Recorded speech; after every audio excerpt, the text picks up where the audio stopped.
नमस्कार दोस्तों, आज हम आपको भगवान शनिदेव की एक अत्यंत पवित्र और प्रेरणादायक कथा सुनाने जा रहे हैं। इस कथा से हमें पता चलता है कि शनिदेव किसी के शत्रु नहीं बल्कि मनुष्य को उसके कर्मों के अनुसार अन्याय प्रदान करने वाले हैं। पौराणिक कथा के अनुसार सूर्यदेव का विवाह संध्या देवी से हुआ था। सूर्यदेव के तेज को सहन न कर पाने के कारण संध्या देवी अपनी छाया को सूर्यदेव की सेवा में छोड़कर तपस्या करने चली गई। यही छाया देवी आगे चलकर भगवान शनिदेव की मां कहलाए। जब छाया देवी भगवान शिव की कठोर तपस्या कर रही थी, उसी समय उनके गर्भ में शनिदेव थे। मां की तपस्या और भगवान शिव की कृपा के कारण शनिदेव जन्म से ही महान तपस्वी और न्यायप्रिय बने। उनका वर्ण श्याम था। बड़े होने पर शनिदेव ने स्वयं भी भगवान शिव की घोर तपस्या की।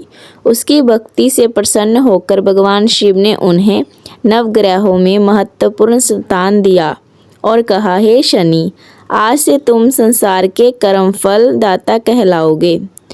प्रत्येक मनुष्य को उसके कर्मों के अनुसार फल देना तुम्हारा धर्म होगा। उसके बाद शनिदेव पूरे संसार में न्याय करने लगे। जो व्यक्ति सत्य, ईमान, धर्म का पालन करता, उस पर शनिदेव की कृपा बनी रहती। लेकिन जो अहंकार, छल, पाप करता, उसे अपने कर्मों का फल अवश्य मिलता। एक समय एक राजा अपने धन, शक्ति और राज्य के अहंकार में चूर हो गया। वह गरीबों, साधुओं और असहाय लोगों का अपमान करता था। उसे लगता था कि संसार में उससे बड़ा कोई नहीं है।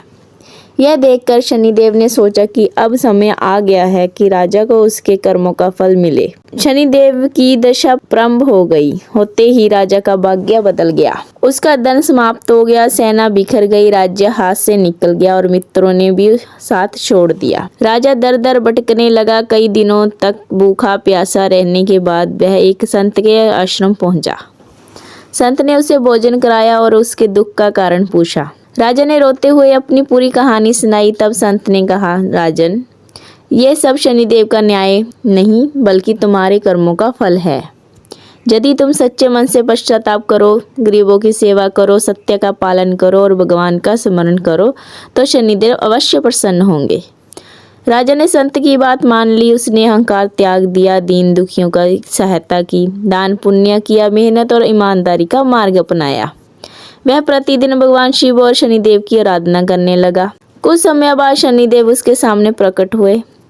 उन्होंने कहा, मैं किसी का शत्रु नहीं हूँ, मैं केवल कर्मों का न्याय करता हूँ। जो अपने कर्म सुधार लेता है, उसका भाग्य भी बदल जाता है। राजा ने हाथ जोड़कर क्षमा मांगी। शनिदेव प्रसन्न हुए और उसने उसका राज्य, सम्मान, सुख, समृद्धि वापस प्रदान कर दी। उस दिन से राजा ने कभी अहंकार नहीं किया, प्रजा का पालन किया। तभी से यह मान्यता है कि शनिदेव सदैव अच्छे कर्म करने वालों की रक्षा करते हैं, बुरे कर्म करने वालों को सुधारने के लिए उचित फल देते हैं। कथा से शिक्षा।